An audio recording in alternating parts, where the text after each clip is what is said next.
Valuation professionals આજે આપણે પરંપરાગત નાણાકીય મૂલ્યાંકનની સીમાઓ તોડીને એક નવા અને અત્યંત માનવીય પાસા વિશે વાત કરીશું. Module 69 social value and community impact assessment. કોઈપણ રિયલ એસ્ટેટ પ્રોજેક્ટ માત્ર ભાડું કે નફો જ નહીં, પરંતુ સમાજ અને પર્યાવરણ પર શું સકારાત્મક અસર કરે છે તેનું નાણાકીય મૂલ્ય કેવી રીતે આંકવું તે આ મોડ્યુલનું હાર્બ છે.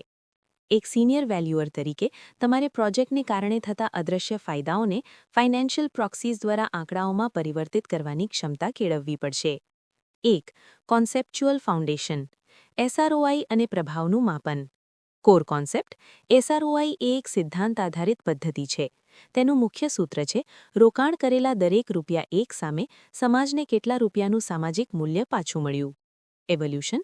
અગાઉ સામાજિક અસરો માત્ર વર્ણનાત્મક એટલે કે ક્વોલિટેટિવ હતી, પણ હવે તેને નાણાકીય બનાવવામાં આવી છે, જેથી રોકાણકારો તેને સરળતાથી સમજી શકે.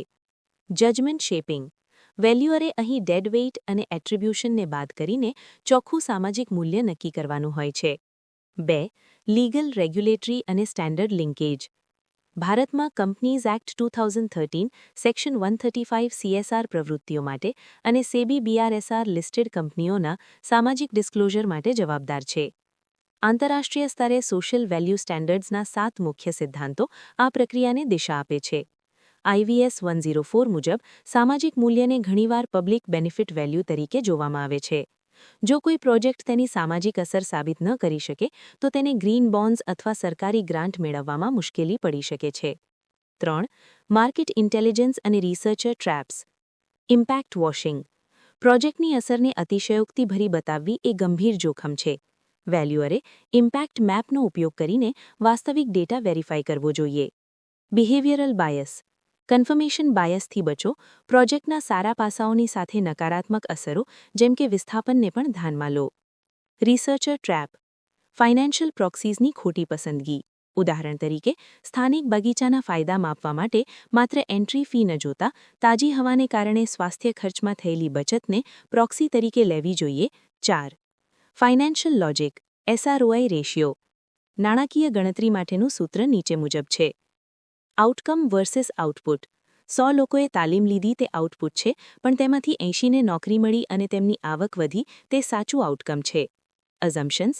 ઇમ્પેક્ટ ડ્યુરેશન એટલે કે ફાયદો કેટલા વર્ષ ટકશે અને ડ્રોપ ઓફ એટલે કે સમય જતાં અસર કેવી રીતે ઘટશે ની ધારણાઓ સચોટ હોવી જોઈએ. ઓડિટમાં તમારે દરેક પ્રોક્સી પાછળના લોજિકને ડિફેન્ડ કરવું પડશે. 5. Valuation judgement. Double bottom line reporting અપનાવો. પ્રોફેશનલી એડવાઇઝેબલ અભિગમ એ છે કે ડબલ બોટમ લાઇન રિપોર્ટિંગ અપનાવો, જેમાં નાણાકીય વળતરની સાથે સામાજિક વળતરનું પણ મૂલ્યાંકન હોય. Conservative view. એગ્રેસિવ વેલ્યુએશનથી બચવા માટે ડિસ્પ્લેસમેન્ટ એટલે કે જો આ પ્રોજેક્ટથી કોઈ બીજો ફાયદો છીનવાયો હોય તેને હંમેશા બાદ કરો. એથિક્સ. સ્ટેકહોલ્ડર વોઇસ સૌથી મહત્વનું છે.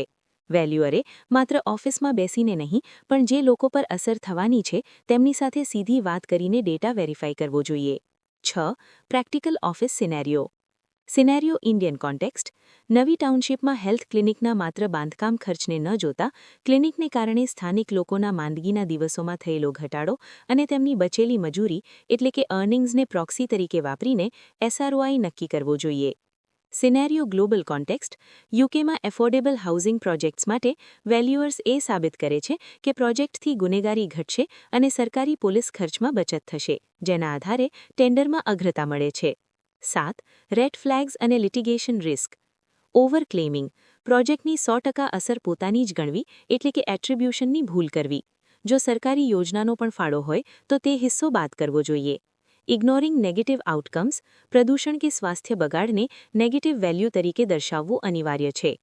Litigation warning. જો તમે સામાજિક મૂલ્યના ખોટા આંકડા આપો અને તેના આધારે થયેલું રોકાણ જોખમાય તો નેગ્લિજન્સ માટે દાવો થઈ શકે છે. 8. Case study. ઇન્ડસ્ટ્રીયલ પાર્ક અને મહિલા રોજગારી. એક ઇન્ડસ્ટ્રીયલ પાર્કમાં 200 મહિલાઓને ટ્રેનિંગ આપીને રોજગારી આપવામાં આવી. 50 લાખના રોકાણ સામે પ્રોજેક્ટનો એસઆરઓઆઈ રેશિયો 1:3.5 આવ્યો, એટલે કે દરેક રૂપિયા 1ના રોકાણ સામે સમાજને રૂપિયા 3.50નું મૂલ્ય મળ્યું. સિનિયર વેલ્યુઅરે સાબિત કર્યું કે સામાજિક મૂલ્ય માત્ર દાન નથી, પણ આર્થિક કાર્યક્ષમતા છે. અંતે સામાજિક મૂલ્યનું મૂલ્યાંકન એ મિલકતની લોંગ ટર્મ બ્રાન્ડ વેલ્યુ અને રિસ્ક મિટિગેશનમાં સીધો ફાળો આપે છે. તમારી એક્સપર્ટાઇઝ ત્યારે જ સાબિત થશે જ્યારે તમે આંકડાઓની સાથે સમાજ પર પડતી હકારાત્મક અસરને પણ સચોટ રીતે મૂલવી શકશો.